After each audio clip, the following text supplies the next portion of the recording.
Hello friends, आप सभी का यूपीएससी पीसीएस एस्पिरेंट चैनल में स्वागत है। इस वीडियो में हम देखेंगे दृष्टि आईएएस की प्रीलिम प्रैक्टिस सीरीज बुक की, ठीक है। हिस्ट्री की देखेंगे, भारतीय इतिहास की देखेंगे, भारतीय इतिहास एवं कला संस्कृति की, ठीक है, तृतीय संस्करण ये देखेंगे। इस चैनल में अगर आप न्यू हैं तो प्लीज़ इसको सब्सक्राइब कर लीजिएगा और साथ में बेल आइकन प्रेस कर लीजिएगा, जिससे मैं जब भी वीडियो अपलोड करूँ सबसे पहले आपको नोटिफिकेशन मिल जाए। इसमें जो ये जो प्रैक्टिस सेट है, इसमें क्या है, विभिन्न यूपीएससी की एग्जाम एवं स्टेट पीसीएस, सीडीएस, एनडीए ये सब का नेट, ठीक है, जेआरएफ में पूछे गए क्वेश्चन है और जो आने वाली संभावना क्वेश्चन है वो भी है। तो प्रैक्टिस सेट के लिए बहुत ही अच्छी बुक है। और साथ में इस चैनल में आपको यूपीएससी के previous year paper, pre plus mains दोनों की एनालिसिस मिल जाता है। साथ में टॉपर्स कॉपीज, दृष्टि आईएएस की टेस्ट सीरीज चल रहा है और एनसीईआरटी की वीडियोज भी चल रहा है, वो भी आप देख सकते हैं। तो इसके लिए आप इस चैनल को सब्सक्राइब और अपने दोस्तों एवं भाई बहनों में शेयर कर दें जो सिविल सर्विस एग्जामिनेशन की तैयारी करना चाहते हैं। तो चलिए स्टार्ट करते हैं हम आज की वीडियो। ये देख सकते हैं, ये जो है हम लोग का ब्रिटिश भारत में सामाजिक धार्मिक सुधार आंदोलन, ठीक है, ब्रिटिश भारत में सामाजिक धार्मिक सुधार आंदोलन से ये क्वेश्चन है। तो ये आप लोग स्टार्ट करते हैं।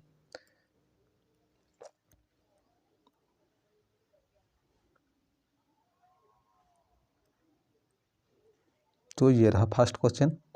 समाज सुधारक राजा राम मोहन राय के विषय में निम्नलिखित कथनों में से कौन से गलत है। राजा राम मोहन राय के विषय में कौन सा गलत है, ये हमको बताना है। राम मोहन राय उस संभ्रांत वर्ग के थे जिसकी शक्ति चिरस्थायी बंदोबस्त यानी कि परमानेंट सेटलमेंट लागू करने पर कम हो गई। ये क्या बोल रहा है, कम हो गई, लेकिन इसमें क्या है, कम हो गई नहीं। ये जो राजा राम मोहन राय थे वो क्या है, बंदोबस्त में सपोर्ट करते थे, मतलब उसके पक्ष में थे, ठीक है, बंदोबस्त के पक्ष में थे, तो इसलिए ये गलत हो गया, ठीक है।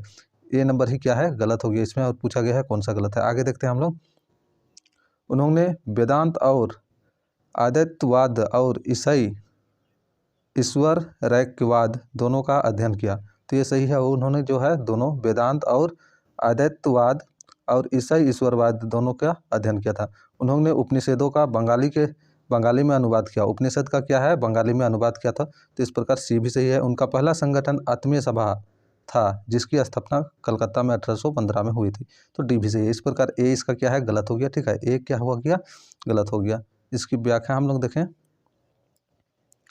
भारत में नवजागरण के अग्रदूत, सुधार आंदोलन के प्रवर्तक, आधुनिक भारत के पिता एवं भारतीय पत्रकारिता के जनक राजा राम मोहन राय ने एक ईश्वरवादी मत के प्रचार हेतु कलकत्ता में 1815 में आत्मीय सभा का गठन किया।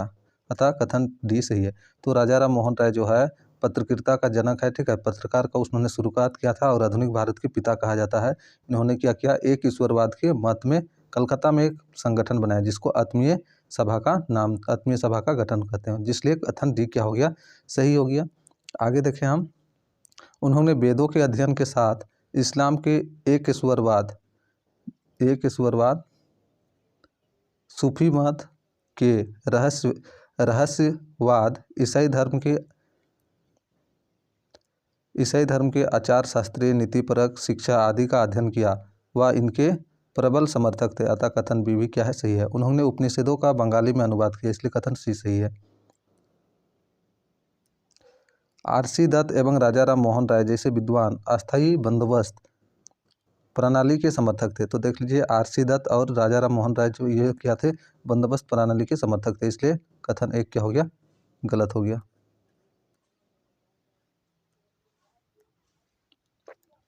नेक्स्ट क्वेश्चन देखें। निम्नलिखित प्रश्नों में दो कथन है, कथन एक और कथन दो। आपको इन दोनों कथनों का सावधानीपूर्वक परीक्षण करना है और नीचे दिए गए कोड का प्रयोग कर इन प्रश्न का उत्तर चुनना है। तो आप देखते हैं इसमें क्या कथन दिया है। फर्स्ट है, राम मोहन राय ने अपनी प्रसिद्ध पुस्तक गिफ्ट टू मोनोथिज्म में अनेक ईश्वरों में विश्वास के विरोध में तथा एक ईश्वर की उपासना के पक्ष में प्रभावशाली तर्क दिया। एकदम सही। इन्होंने क्या है, एक ईश्वर की विश्वास में क्या है, प्रभावशाली तर्क दिया था।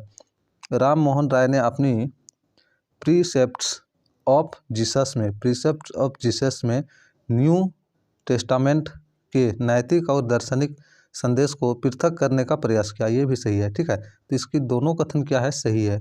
अब देखते हैं इसका। दोनों कथन अलग अलग सत्य है और कथन 1 का सही स्पष्टीकरण है।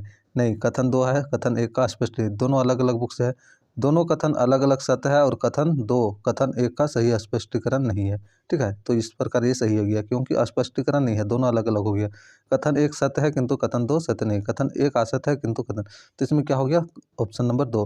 दोनों कथन क्या है, अलग अलग सत्य है और कथन 2 जो है कथन 1 का सही स्पष्टीकरण नहीं है। तो इस प्रकार इसका जो सही आंसर हो गया बी नंबर हो गया। नेक्स्ट देखते हैं हम लोग, या इसकी व्याख्या देख लेते हैं।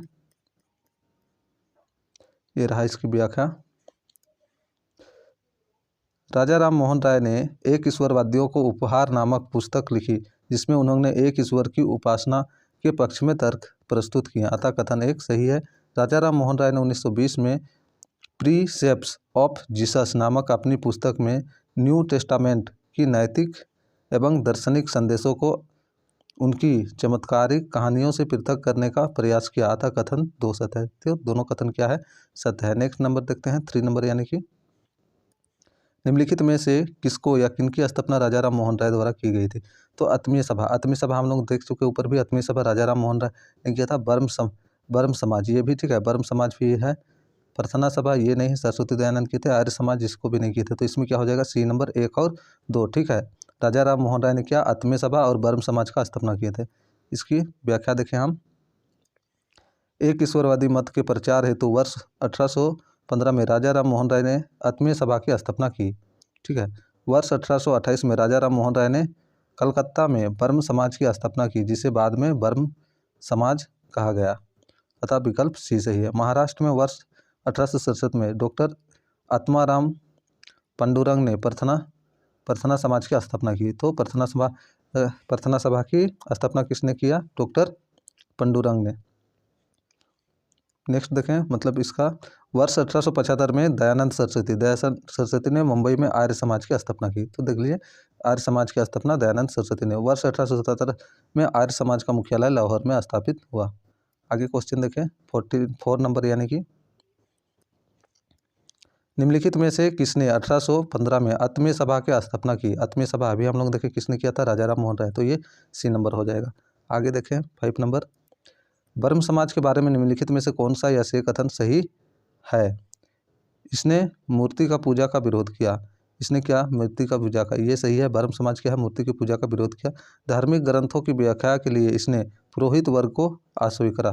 तो ये भी क्या है, सही है। ठीक है, इसने इस सिद्धांत का प्रचार किया कि वेद त्रुटिहीन है।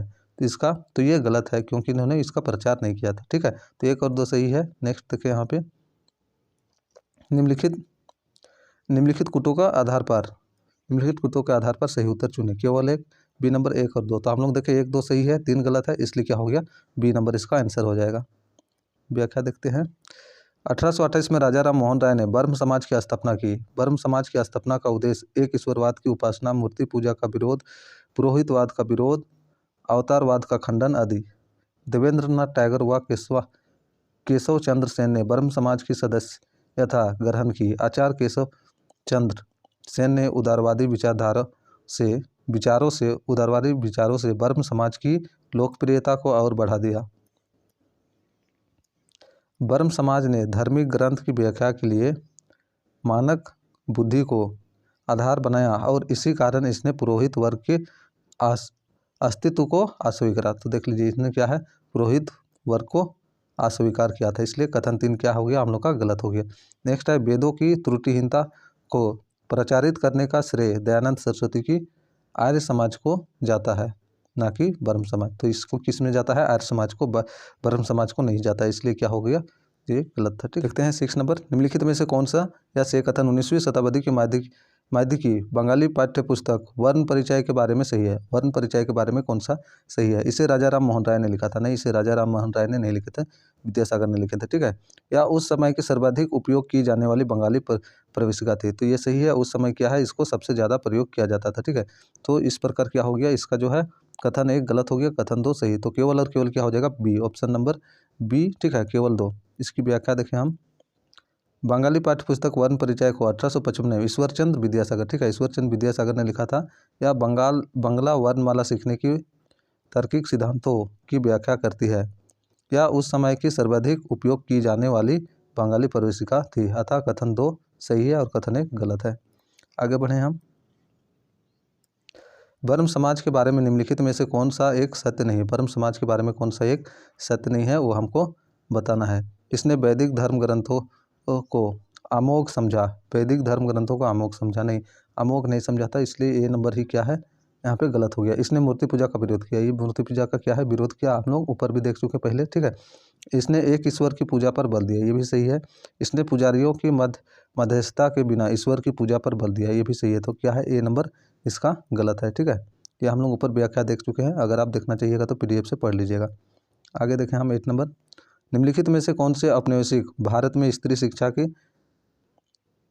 शिक्षा की सुख्यात पक्षधर थे? तो कौन कौन स्त्री शिक्षा के पक्षधर थे उनके बारे में यहाँ बताना है। सिस्टर सुब्बालक्ष्मी जो है स्त्री शिक्षा के पक्षधर थे, इसलिए सही हो जाएगा। बेगम लक्या अच्छा से पहचान में नहीं आ रहा है, ये क्या है, थोड़ा सा जूम करते हैं।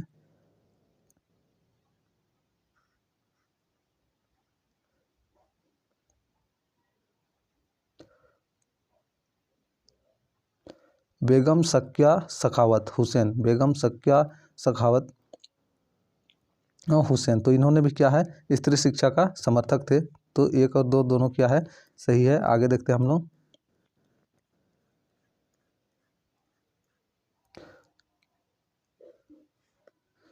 केशव चंद्र सेन, ठीक है। तो केशव चंद्र सेन जो थे इन्होंने भी स्त्री शिक्षा के पक्षधर थे, पक्ष में, तो इस प्रकार ये भी सही हो गया। आनंद कुमार स्वामी ये क्या है इसके पक्षधर नहीं थे, तो इस प्रकार इसका जो सही आंसर हो जाएगा वो क्या हो जाएगा हम लोग का 1 2 3, यानी कि बी नंबर 1 2 3। इसकी व्याख्या देख लेते हैं। सिस्टर सुब्बालक्ष्मी ने युवा विधवा के लिए मद्रास में स्कूल की स्थापना की। बेगम रुकिया हुसैन ने बंगाली मुस्लिम लड़कियों के लिए स्कूल की स्थापना की। केशव चंद्र सेन एक भारतीय समाज सुधारक थे। इन्होंने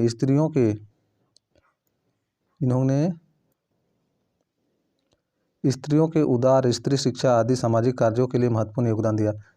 तो आनंद कुमार स्वामी का ध्यान मुख्य रूप से पश्चिमी जगत को भारतीय संस्कृति के अच्छे पक्षों में अवगत कराने पर केंद्रित था। महिला शिक्षा से प्रत्यक्षता कोई जुड़ाव नहीं था, तो इसका किसी प्रकार जुड़ाव नहीं था, इसलिए कथन 4 गलत हो गया। 9 नंबर देखते हैं हम लोग। मैडम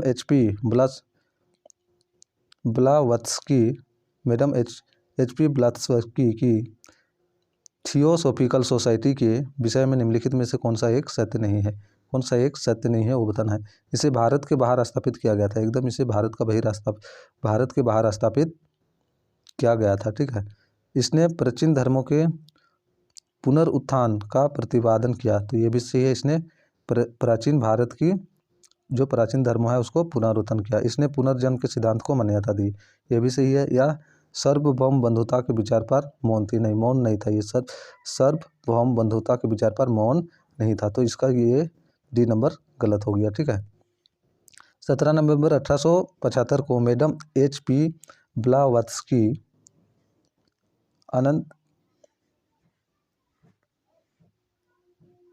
कर्नल HS ओलकॉट ने मिलकर अमेरिका में थियोसॉफिकल सोसाइटी की स्थापना की, किंतु 1882 में इन्होंने इसका मुख्यालय मद्रास के पास स्थित अडैयार नामक स्थान पर स्थानांतरित कर दिया। इसने जाति, लिंग, रंग भेद आदि के आधार पर भेदभाव का विरोध करते हुए सार्वभौम बंधुता का सिद्धांत दिया, ठीक है। इन्होंने क्या है सार्वभौम बंधुता का सिद्धांत दिया या समर्थन किया। वह हिंदू धर्म के कर्म सिद्धांत एवं पुनर्जन्म के सिद्धांत पर विश्वास करते थे। उन्होंने हिंदू धर्म की प्राचीन विरासत को पुनः स्थापित करने पर जोर दिया और उस उपनिषद, सांख्य, योग तथा वेदांत के विचारों को महत्व दिया, ठीक है। अब 10 नंबर देखते हैं। 1893 में किस या किन विषय या विषयों पर आचार्य समाज में विभाजन हुआ? किस लिए आचार्य समाज में विभाजन हुआ ये देख सकते हैं।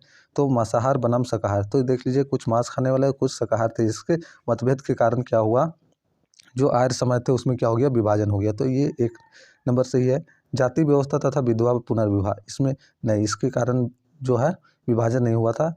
धर्मांतरित व्यक्तियों की शुद्धि, जो धर्म अंतर करते थे उसका शुद्धि होता था, शुद्धिकरण किया जाता था, नहीं, इसे भी क्या हुआ विभाजन नहीं हुआ था। अंगलीकृत बनाम संस्कृत आधारित शिक्षा, इससे भी कोई विभाजन इसमें नहीं, मतभेद नहीं था। तो मांसाहार एवं शाकाहार में क्या था, मतभेद था, जिसके कारण विभाजन हुआ। इसलिए इसका जो सही आंसर मतलब कथन एक केवल है, ठीक है। तो ऑप्शन नंबर डी क्या है, ऑप्शन नंबर डी। तो इसमें व्याख्या पढ़ने जैसे कुछ नहीं है। तो चलिए इसमें इतना ही, फिर हम क्या करेंगे नेक्स्ट वीडियो में हम लोग इसकी आगे देखेंगे। आगे देख लीजिए 11 नंबर क्वेश्चन ये सब है इस प्रकार। और अगर यदि इसी प्रकार प्रैक्टिस सेट इसका जारी रखूँ तो कमेंट कीजिएगा, ठीक है। इसका जो दृष्टिया इसकी प्रीलिम प्रैक्टिस सेट है इसका जारी रखूँगा, ठीक है। और इसका फिर 1857 की विद्रोह का बना हुआ 2 पार्ट, वो भी आप देख सकते हैं, ठीक है। इसका प्लेलिस्ट मैं बना दूंगा, वो देख सकते हैं। एनसीईआरटी की वीडियो बन रहा है, वो भी देख सकते हैं। और अगर यदि अच्छा लगे तो प्लीज़ सब्सक्राइब कर देना और अपने भाई बहनों में शेयर कर दीजिएगा। चलिए नेक्स्ट वीडियो के साथ मिलते हैं।